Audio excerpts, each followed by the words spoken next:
पता है कि मेरे चैनल पर शिव पुराण की पूरी कथा की व्याख्या करी जा रही है। अब तक इसकी बहुत से अध्यायों का हमने खंडों का, संहिताओं का वर्णन कर चुके हैं।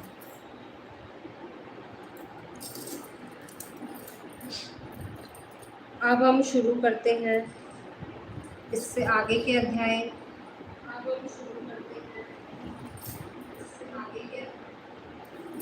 आप सभी भक्तों को पता है कि सावन के महीने में शिव पुराण की कथा को जो पढ़ता सुनता है उसके पर शिव भगवान की असीम कृपा होती है। हम 50 अध्याय हमने पढ़ लिए थे। अब हम शुरू करते हैं 51वां अध्याय, बाणासुर आख्यान। व्यास जी बोले,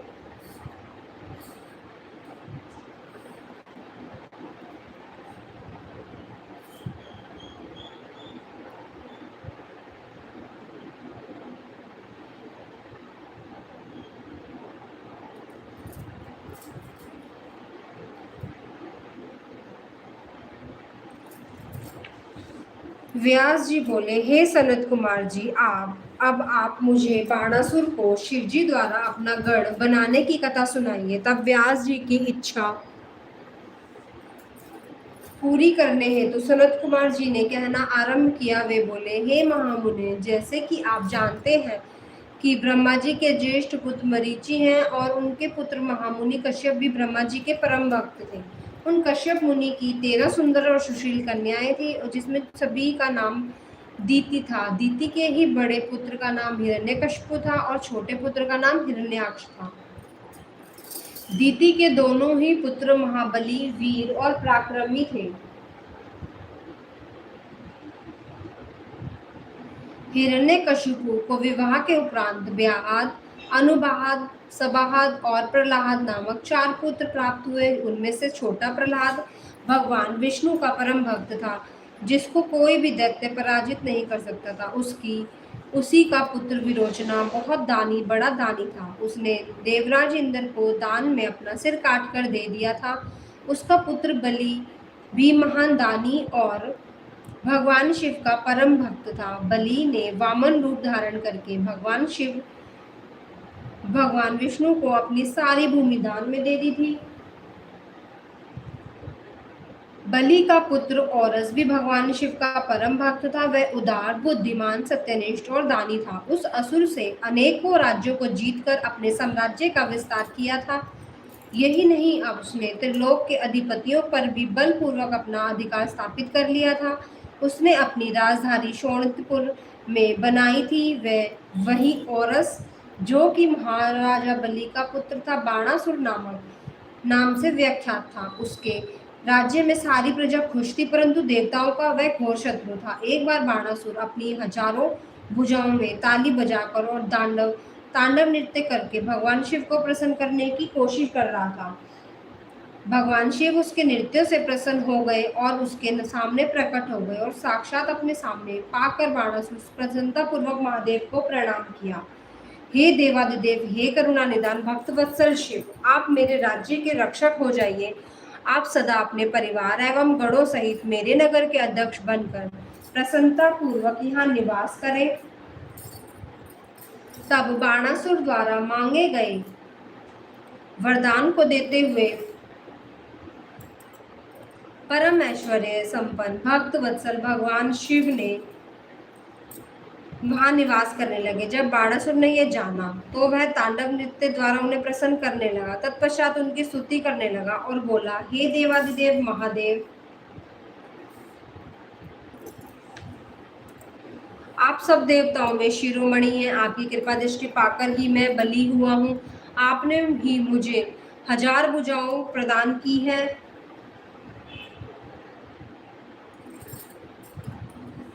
भगवान, आप धन्य हैं। आप सदा ही अपने भक्तों पर कृपा दृष्टि रखते हैं और उनके दुखों को दूर करते हैं।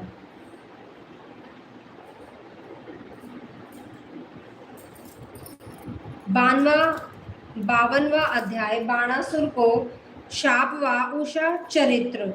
सनत कुमार जी बोले, महामुने, एक समय दैत्यराज बाणासुर ने त्रिलोकीनाथ भगवान शिव को तांडव नृत्य द्वारा प्रसन्न किया। उनकी भक्ति भावना से शिव जी बहुत संतुष्ट हुए थे।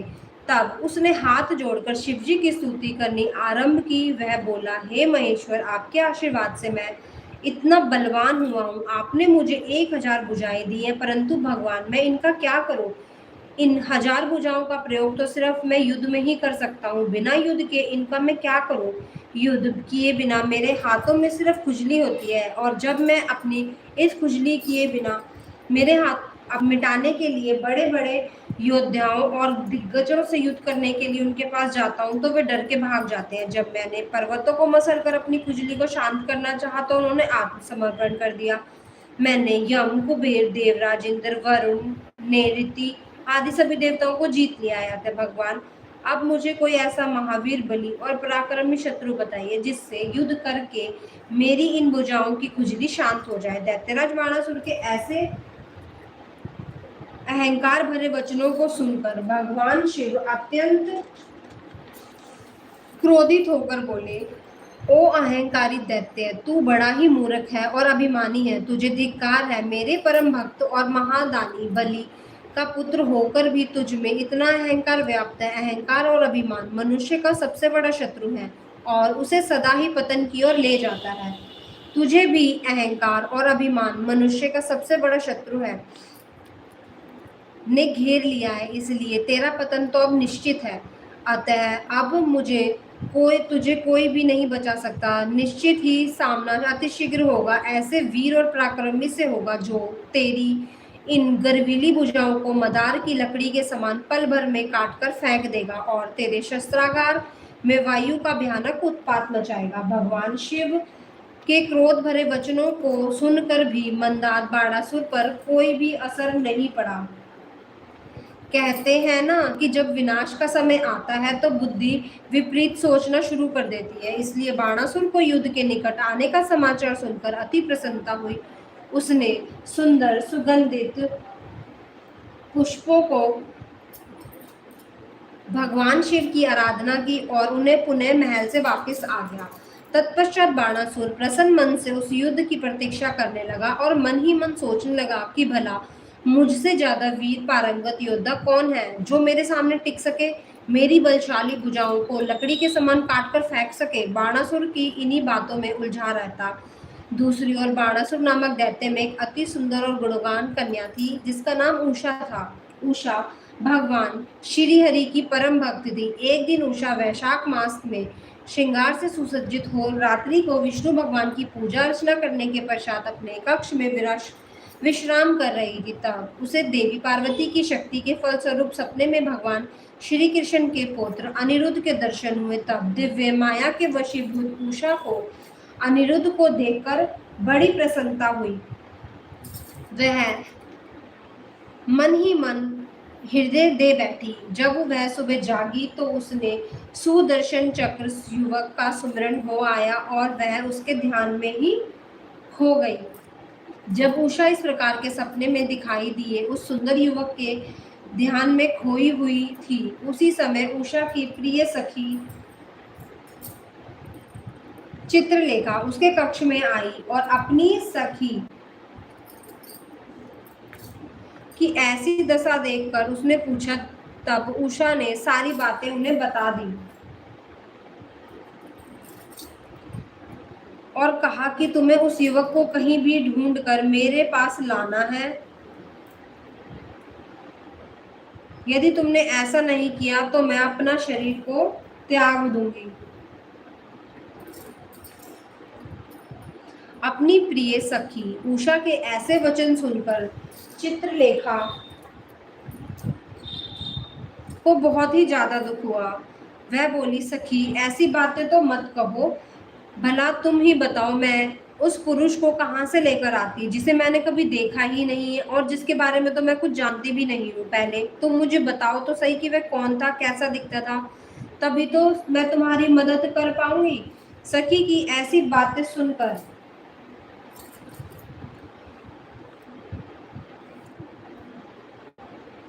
मैं तुमसे वादा करती हूँ कि वह पुरुष जहाँ भी होगा मैं उसके अपहरण करके तुम्हारे पास ले आऊंगी, तुम्हें खुशी देने की कोशिश करूंगी। अपनी सहेली चित्रलेखा की बातें सुनकर उषा को बहुत संतोष मिला। तभी चित्रलेखा ने वस्त्र के पर्दे पर अनेक देवताओं, दैत्य, दानवों, गंधर्वों, सिद्धों, नागों और यक्षों के चित्र बना बनाकर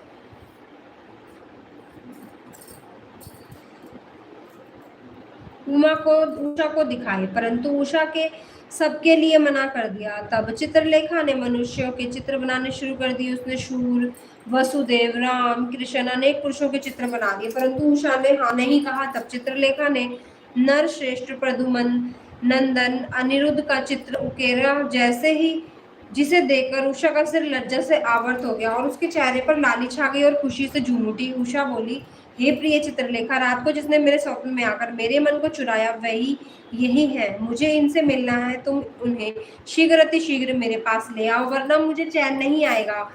अपनी प्रिय सखी उषा के अनुरोध पर चित्रलेखा ज्येष्ठ कृष्ण चतुर्दशी की रात को द्वारिका नगरी गई और वहां राजमहल से अनिरुद्ध को ले आई। अनिरुद्ध के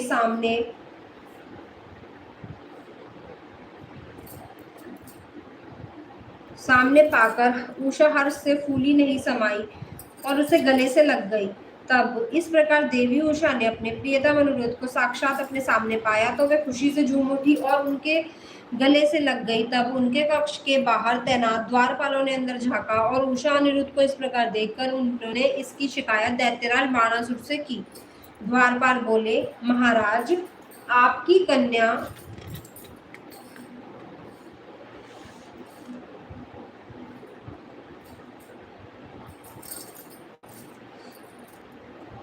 अंत में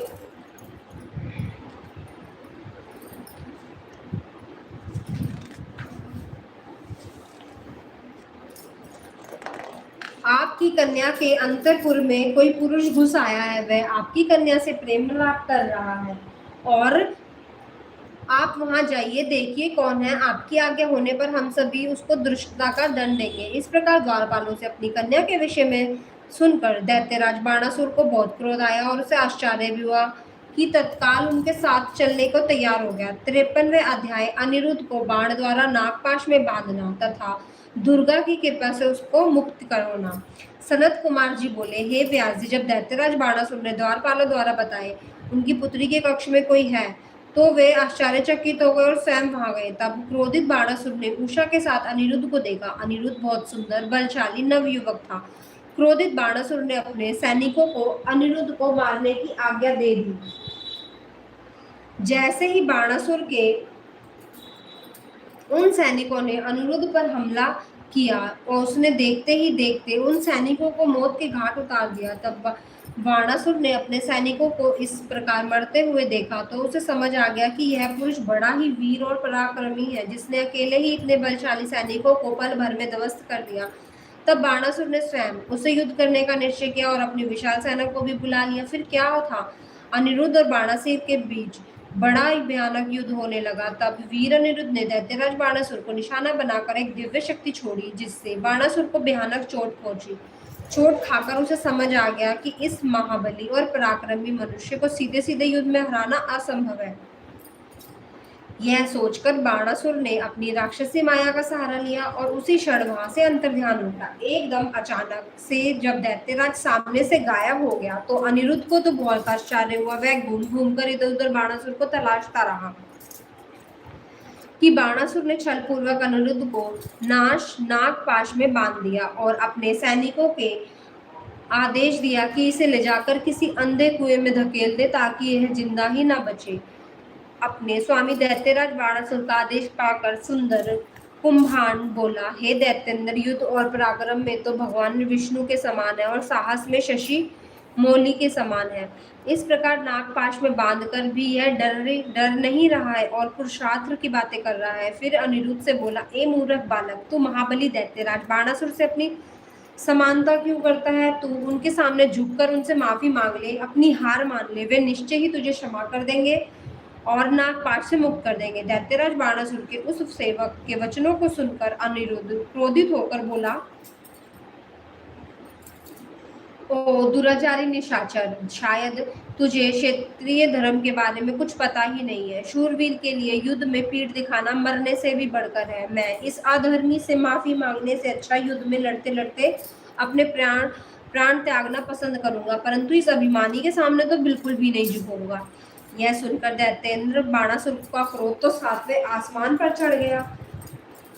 इससे पूर्व की वह कुछ करता आकाशवाणी हुई। बाणासुर, तुम भगवान शिव के परम भक्त और महाबलराज बलि के पुत्र हो। तुम्हें इस प्रकार क्रोध करना तो बिल्कुल भी शोभा नहीं देता। तुम जानते हो कि भगवान शिव सत्वगुण, रजोगुण और तमोगुण का आश्रय लेकर ब्रह्मा, विष्णु और महेश के रूप में सृष्टि, भरण पोषण और संहार करते हैं। वे अंतर्यामी और सबके ईश्वर हैं। भगवान अनेक लीलाओं के रचयिता हैं और गर्व को चूर कर देते हैं, तो वे तुम्हारे गर्व को भी चकनाचूर कर देंगे। आकाशवाणी की सुनकर बाणासुर ने अनिरुद्ध का वध करने का विचार छोड़ दिया और अनिरुद्ध को जेल में छोड़कर चला गया। अनिरुद्ध का वध करने का विचार छोड़ नागपाश में बंधे हुए अनिरुद्ध को बड़ा कष्ट हो रहा था और उसने अपने दोनों हाथ जोड़ के कल्याण स्वरूपा माँ जगदम्बा देवी दुर्गा का स्मरण कर उसकी आराधना करी। अनिरुद्ध बोला, हे माता,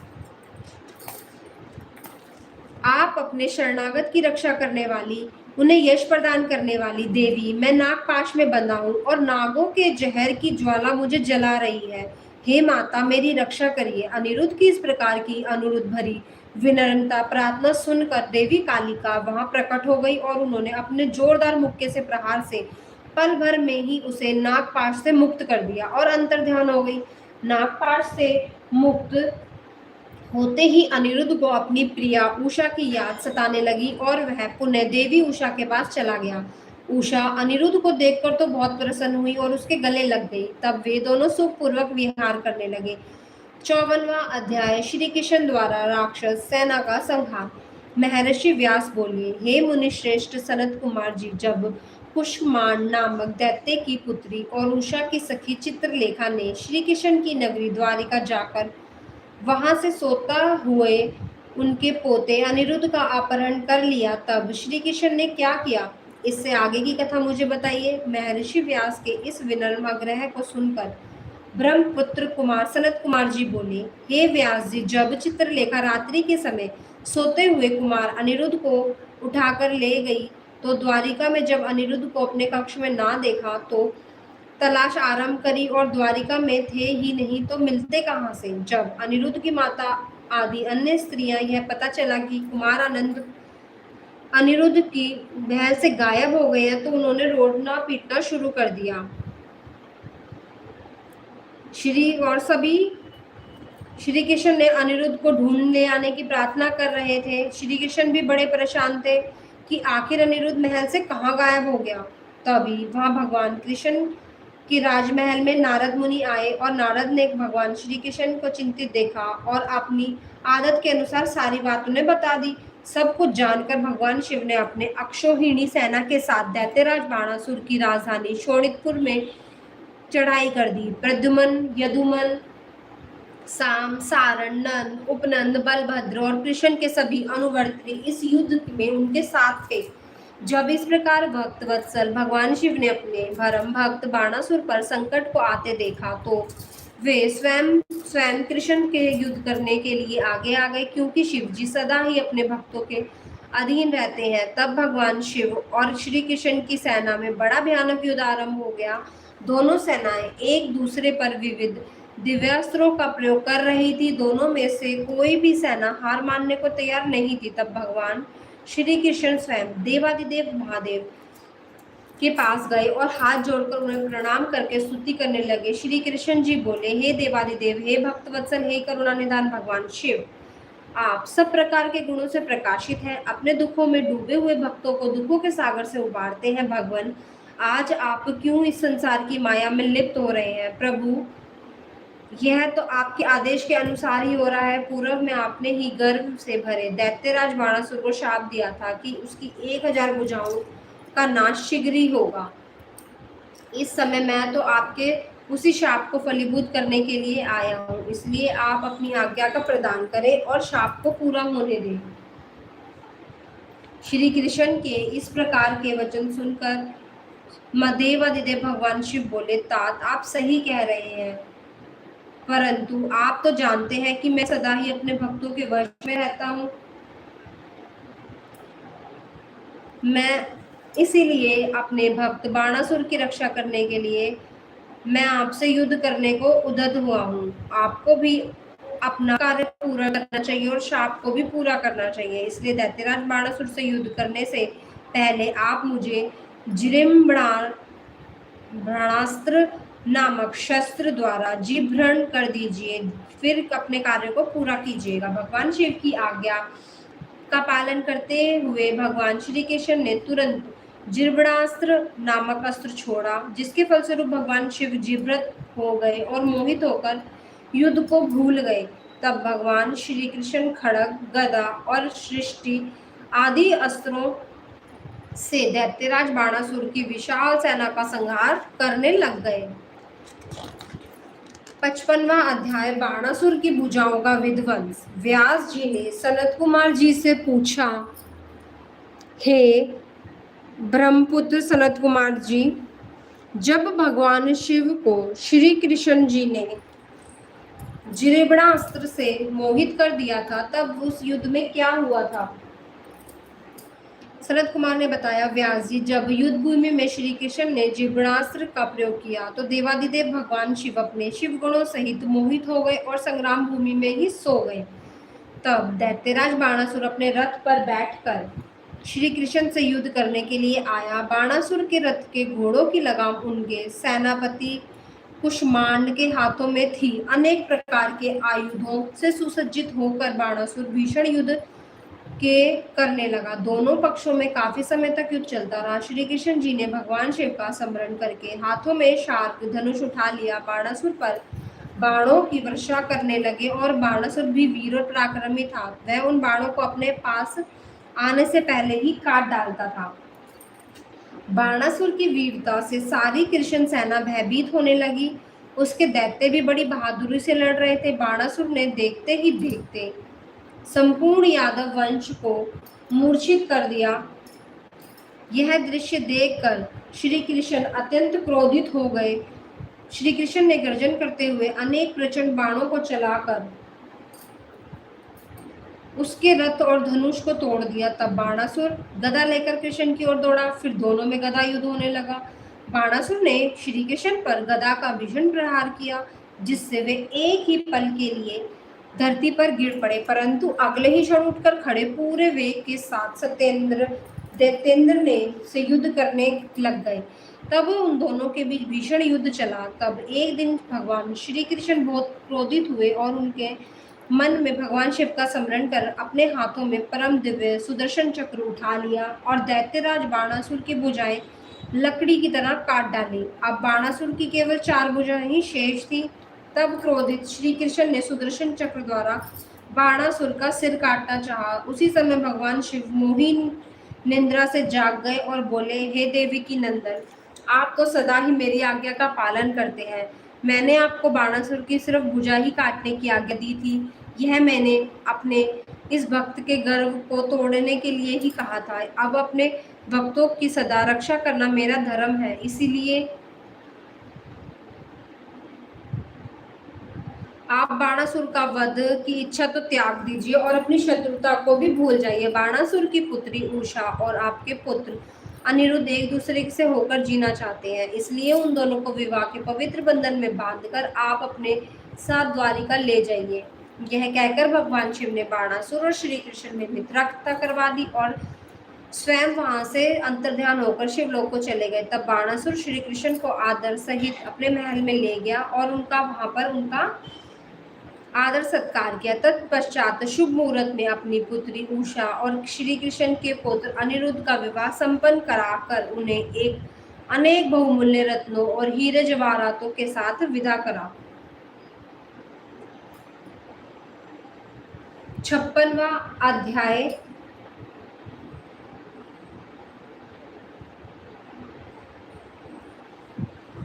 बाणासुर को गण पद की प्राप्ति। सनत कुमार जी बोले, हे महामुनि व्यास जी, जब भगवान शिव बाणासुर और श्री कृष्ण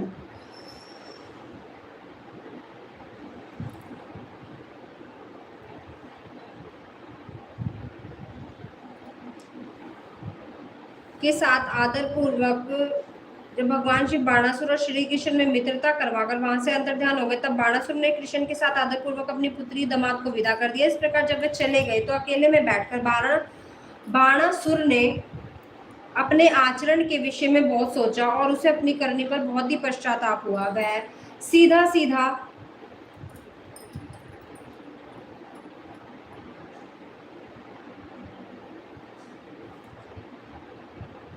अपने पूजा गृह में चला गया और वहां जाकर भगवान शिव के देवालय के सामने बैठकर रोने लगा। फिर उसने भगवान शिव को प्रसन्न करने के लिए उसकी विधि विधान सहित पूजा अर्चना करी और दैत्यराज बाणासुर ने अनेक मंत्रों एवं स्तोत्रों द्वारा अपने आराध्य भगवान शिव की स्तुति करते हुए कहा,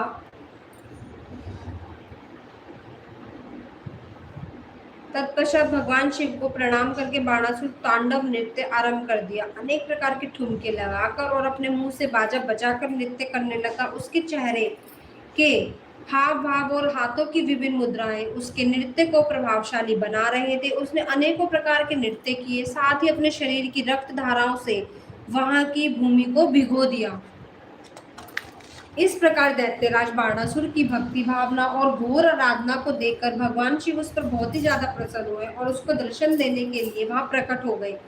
भगवान शिव को इस प्रकार अपने सामने पाकर दैत्य ने उन्हें प्रणाम किया और अनेक प्रकार से उनकी स्तुति करने लगा, जिसे सुनकर श्री भगवान शिव बोले, हे दैत्यराज बाणासुर, मैं तुम्हारी उत्तम भक्ति भावना से बहुत ही प्रसन्न हूँ, जो चाहे मांग लो। भगवान शिव द्वारा वरदान मांगने के लिए कहे जाने पर बाणासुर बोला, हे देवादिदेव महादेव भगवान शिव, यदि आप मुझ पर प्रसन्न हैं तो मुझे अपना कृपा पात्र बनाइए। भगवान, मेरी पुत्री उषा और अनिरुद्ध का पुत्र मेरे शोणपुर का राज्य संभाले। मेरा भगवान विष्णु से वैर भाव भी मिट जाए, मेरे अंदर व्याप्त रजोगुण और तमोगुण का नाश हो जाए और पुण्य देवता भाव उत्पन्न हो जाए। मुझे सभी शिव भक्तों से स्नेह हो और मुझे आपके गणनायकत्व की प्राप्ति हो जाए। इस प्रकार के वचन सुनकर भगवान शिव बोले, तथास्तु बाणासुर, तुम्हें निश्चय ही मेरे गणना पद की प्राप्ति होगी, तुम्हारी सभी इच्छाओं की पूर्ति होगी। यह कहकर भगवान शिव वहां से अंतर्ध्यान हो गए। शिव जी के प्रसाद से बाणासुर ने महाकाल तत्व प्राप्त किया और जिसे पाकर वह बड़ा ही प्रसन्न हुआ। 57वां अध्याय, गजासुर की तपस्या और वध। सनत कुमार जी बोले, हे व्यास जी, अब मैं आपको भगवान शशि मौली द्वारा दानवराज गजासुर के संहार की भी कथा सुनाता हूँ। गजासुर महिषासुर का पुत्र था। जब गजासुर को पता चला कि देवताओं के हितों की रक्षा करने के लिए उसके पिता महिषासुर का वध किया गया है, तब वह देवताओं पर बड़ा क्रोधित हो गया था। तब गजासुर ने देवताओं से बदला लेने के लिए घोर तपस्या आरंभ कर दी थी। काफी समय तक गजासुर ब्रह्मा जी को प्रसन्न करने हेतु तप कर रहा था, परंतु ब्रह्मा जी प्रकट नहीं हुए। इधर दूसरी ओर उसके तप की ज्वाला धधकती जा रही थी, जिससे देवता चिंतित हो उठे। गजासुर की तपस्या से दग्ध होकर सभी देवता ब्रह्मा जी की शरण में आए और उन्हें गजासुर की तप की अग्नि से जलने की बात बताई। तब ब्रह्मा जी गजासुर को वरदान देने के लिए गजासुर की तप की अग्नि से जलने की बात बताई और वरदान देने के लिए गजासुर ने ब्रह्मा जी की स्तुति कर उनसे बाहुबली महाअजय होने का वरदान मांगा। तत्पश्चात ब्रह्मा जी उसे वर देकर वहां से अंतर्ध्यान हो गए। ब्रह्मा जी ने अपना मन चाहा वरदान पाकर गजासुर प्रसन्नता पूर्वक अपने स्थान पर चला गया। वरदान पाकर वह गर्वित और महसूस कर रहा था। उसने चारों दिशाओं में अपने राज्य का विस्तार करना आरंभ कर दिया। तीनों लोकों सहित देवता, असुरों, मनुष्य, इंद्र आदि सब गंधर्वों पर अधिकार कर लिया और उनके तेज का हरण कर लिया। उनसे सभी को बहुत परेशानी हुई। पृथ्वी पर रहने वाले सभी ऋषि मुनियों, तपस्वियों, साधु संतों, ब्राह्मणों को गजासुर दुख देने लगा और उनके कार्यों में बाधा डालने लगा।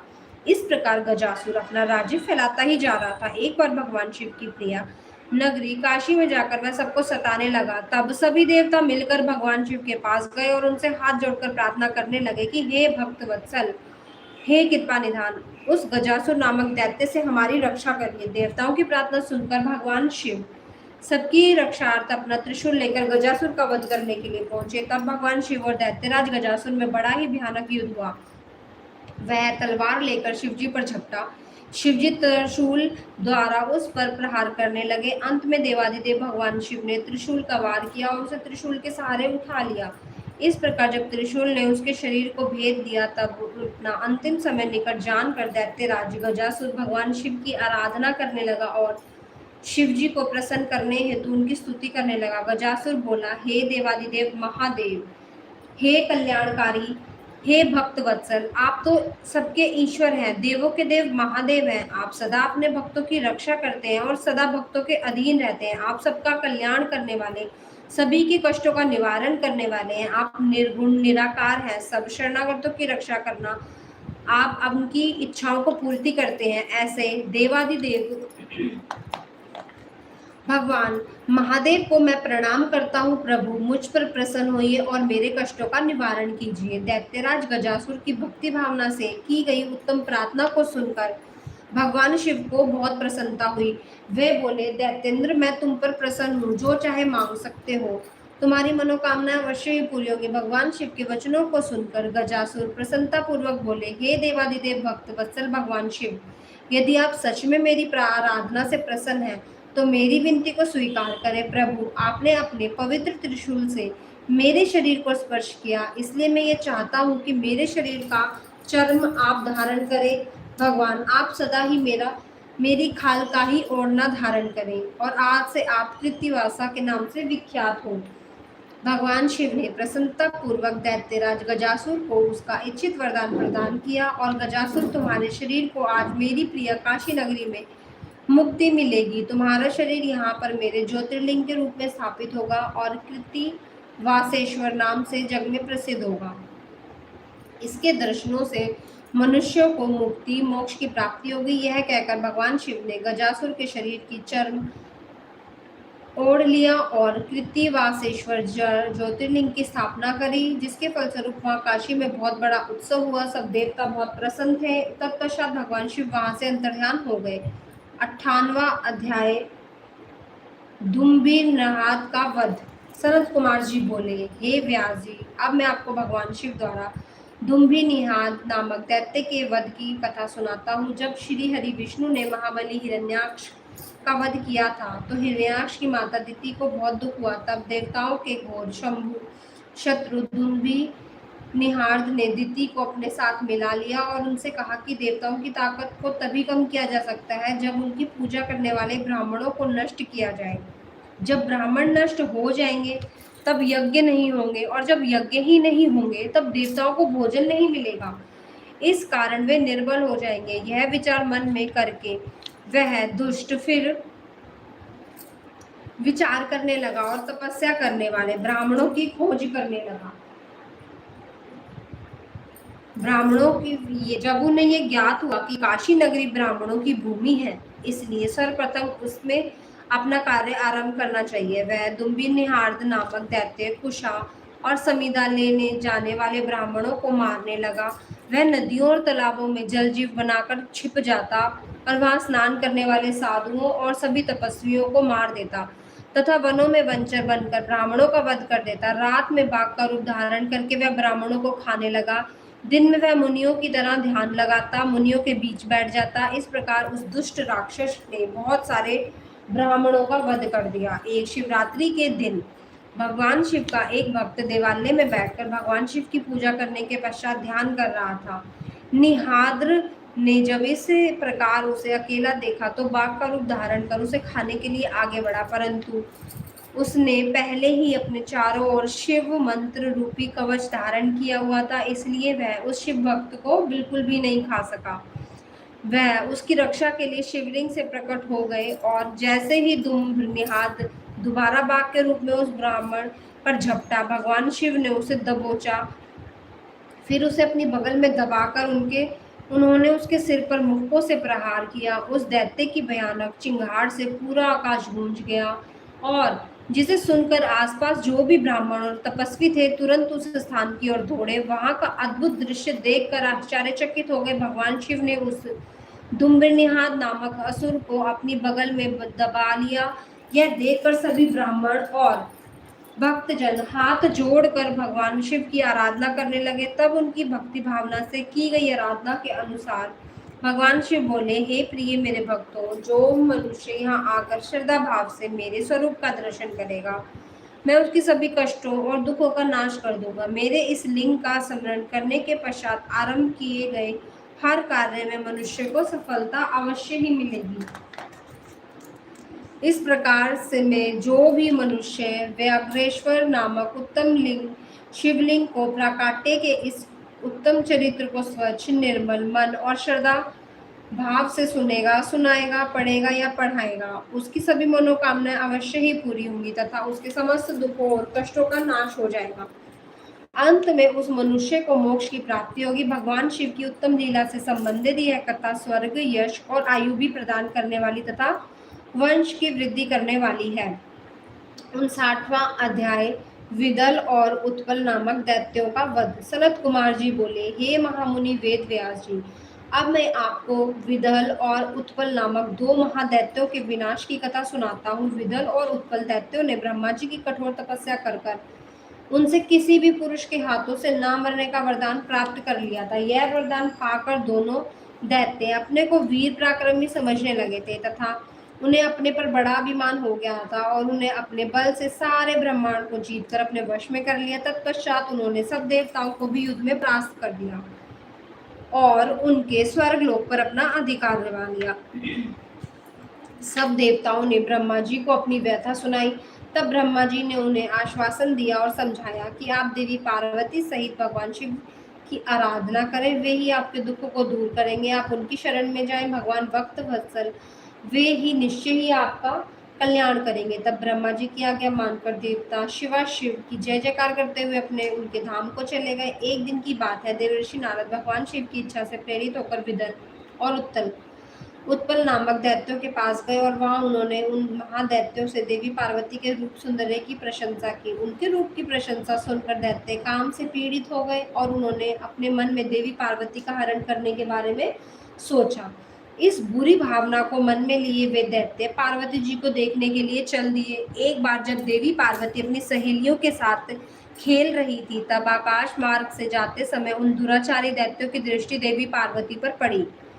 वे महादैत्य शिवगणों का रूप धारण करके उनके निकट पहुंचे। उनकी आंखों की चंचलता को देखकर भगवान शिव ने उन्हें तुरंत पहचान लिया। उन्होंने अलौकिक रीति से देवी पार्वती को भी इस बात का ज्ञान करवा दिया कि वे शिवगण नहीं, राक्षस हैं। अपने आराध्य पति सर्वज्ञ शिव की बातों को देवी पार्वती ने समझ लिया। महादैत्यों को उनकी करनी का फल चखाने के लिए देवी पार्वती ने सखियों के साथ खेलते खेलते इस प्रकार से गेंद घुमाकर मारी कि उसकी चोट से चक्कर खाकर विदल और उत्पल नामक दैत्य धरती पर आके गिर पड़े। जैसे तेज वायु के झोंके से पके हुए फल टपक कर धरती पर गिर पड़ते हैं, जिस प्रकार वज्र के प्रभाव से बड़े बड़े शिखर भी पल में ढह जाते हैं, गिरते ही उनके प्राण पखेरु उड़ गए।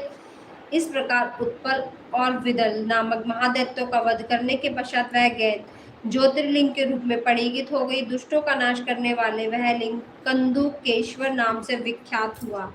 यह लिंग ज्येष्ठेश्वर के निकट स्थित है। काशी में स्थित कुंदेश्वर ज्योतिर्लिंग दुष्टों का नाश करने वाला तथा भोग और मोक्ष को प्रदान करने वाला है तथा मनुष्य की सारी मनोकामनाओं को पूरा करता है। इस अनुपम कथा को सुनने पढ़ने से भय और दुख दूर हो जाते हैं तथा सुखों की प्राप्ति होती है और अंत में दिव्य गति की भी प्राप्ति हो जाती है।